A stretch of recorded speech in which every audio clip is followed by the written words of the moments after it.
Pokok tumbang guys. Pokok tumbang dekat Taman Selayang. Ya. Taman Selayang ni ada pokok tumbang.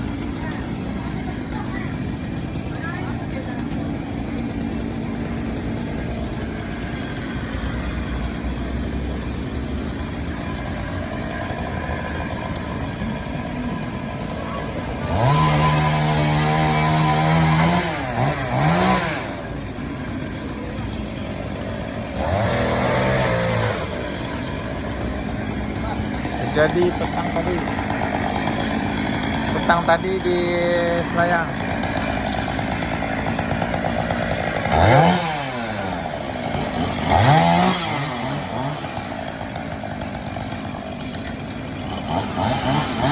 Hujan lebat sangat tadi, hujan lebat bertubi-tubi, petir, kilat.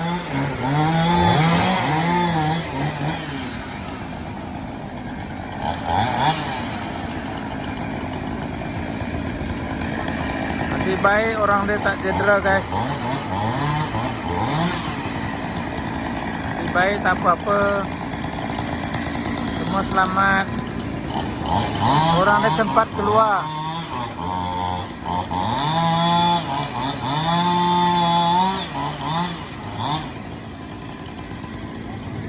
Laporan dari Selayang petang ni, hari Sabtu.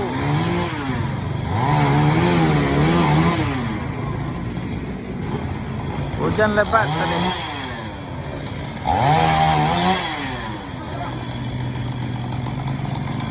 Pertahanan awam ni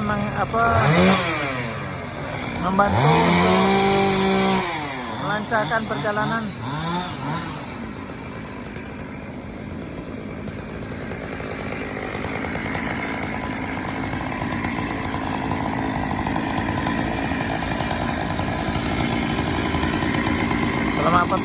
Selamat petang, laporan dari Selayang nih.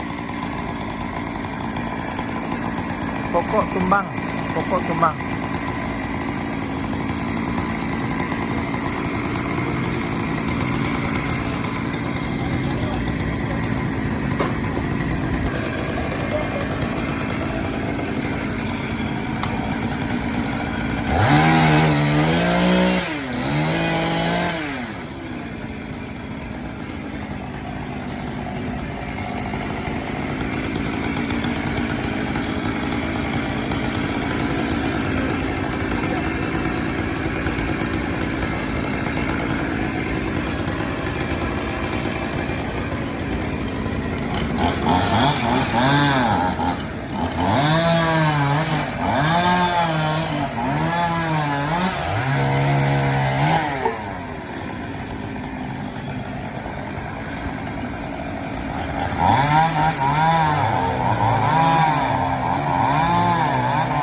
masih berat lagi, terimpit lagi kereta tu. Tak boleh apa, renggang kayu tu masih berat.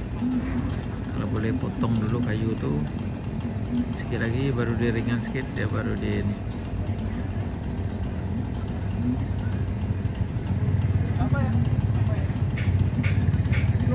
Sampai dia nak topang, dia nak supaya kayu tu senang diangkat.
Boy.